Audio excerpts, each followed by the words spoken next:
Tard le soir devant la porte du lycée de Beacon Hills.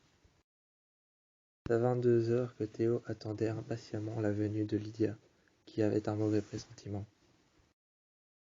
Sous la pluie, depuis 2 heures, vêtu d'un simple jeans délavé, de baskets blanches, d'un t-shirt noir et d'un simple sweat à capuche. C'est la semelle de ses baskets blanches contre la porte du lycée qu'il regardait 3 bus à proximité, dont un en diagonale, près d'une aura noire et sombre. Les bras croisés, les cheveux trempés sous la pluie. Chaque goutte d'eau qui tombait lui rappelait la mort de sa sœur. Il se hâtait de voir arriver Lydia, Derek et Styles.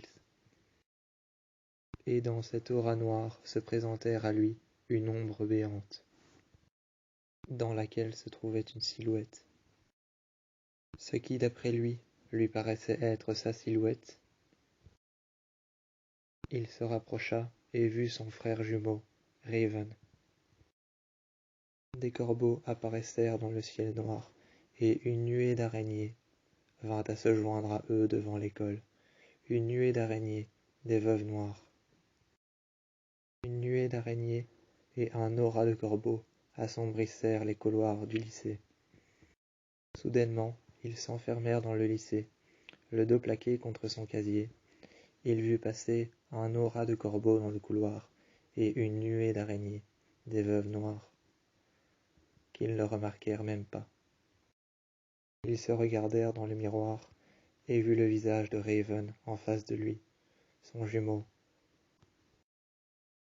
Jamais personne n'avait vu son visage auparavant, mis à part Théo.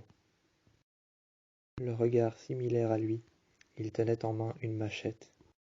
Et comme Théo avait le regard perçant et les cheveux plaqués en arrière, il regardait dehors et serrait en ses mains son t-shirt mouillé par la pluie. Dehors, son jumeau, Raven, avait un sweat à capuche noire qui lui arrivait aux articulations des genoux. Il tenait une machette en main et avait un t-shirt noir. Raven regardait son jumeau, Théo, et avait un regard particulièrement livide et énervé. Il regardait Théo et Lydia, qui en ce temps passaient à l'intérieur. Lydia était arrivée. Théo se demandait, les yeux rivés dans le regard de son jumeau, sous un aura de lumière noire. Sous de cette aura noire et sombre, sous un lampadaire dans le parking, Lydia eut un mauvais pressentiment. Et elle vit, derrière le visage de Raven, la jaguar-garou, Kate Argent, qui lui tenait les épaules. Théo commençait à penser que Kate l'avait libéré de son enfer. Et puis par après, à la vue des récents événements, une voiture de police passèrent devant Raven. Et en un sourire qu'il fut à Lydia et à son frère Théo, il disparut. Raven, le corbeau noir de Beacon Hills, aurait bien voulu être dans le même enfer que son frère jumeau pour pouvoir tuer Théo. Aujourd'hui, libéré et sorti de l'enfer qui lui a été créé grâce à la force de Kate Argent, la jaguar-garou, Raven fera tout pour récupérer la chose que son frère possède, mais que lui ne possède pas, un visage. Il veut aujourd'hui lui arracher et le lui prendre.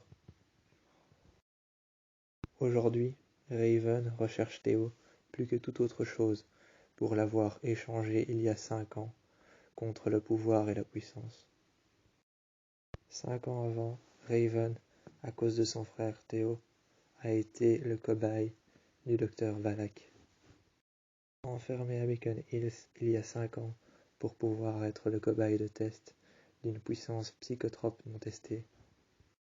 Un sérum de synthèse censé agir comme le bromure de pancuronium. À base de sang de banshee, le docteur Valak a mis un sérum censé agir comme le bromure de pancuronium.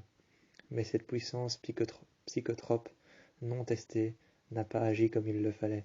Aujourd'hui, Raven revient pour se venger. Théo, de l'intérieur du lycée, regarde Raven avec une machette à la main. Seulement, il se doute bien de ce qu'il a ressenti, mais ignore tout de ses intentions envers lui. Aux côtés de Lydia, Théo s'asseya par terre, contre son casier, et répéta sans cesse « Tu sais pas de quoi il est capable, tu sais pas de quoi il est capable, tu sais pas de quoi il est capable ». Sans cesse, ils ne cessèrent de répéter la même chose 3 fois.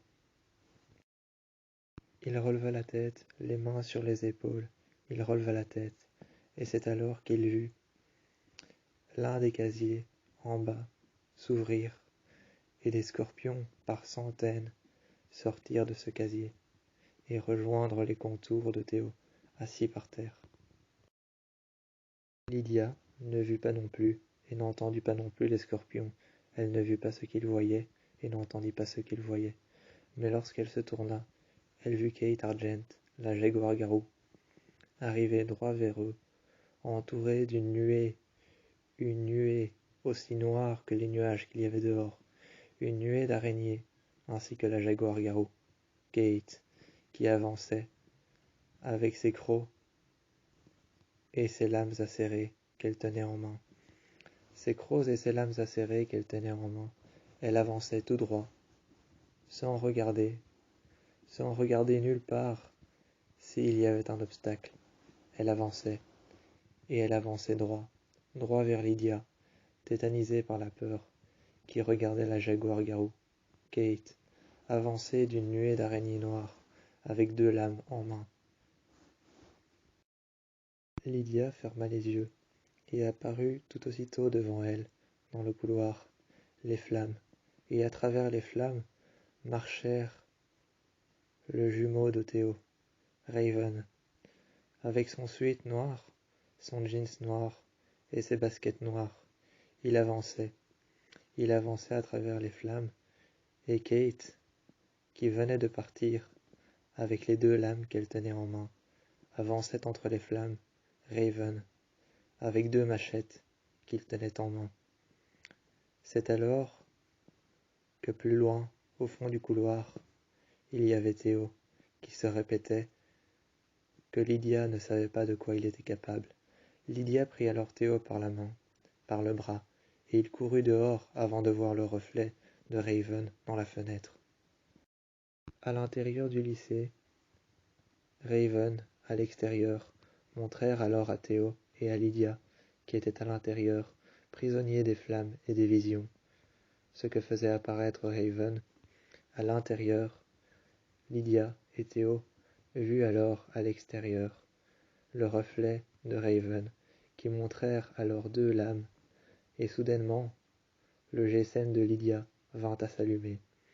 Elle répondit, et c'est alors qu'elle entendit le même bruit que les 2 lames que portait Raven dehors, le bruit étouffant de 2 lames qui étaient aiguisées les unes contre les autres.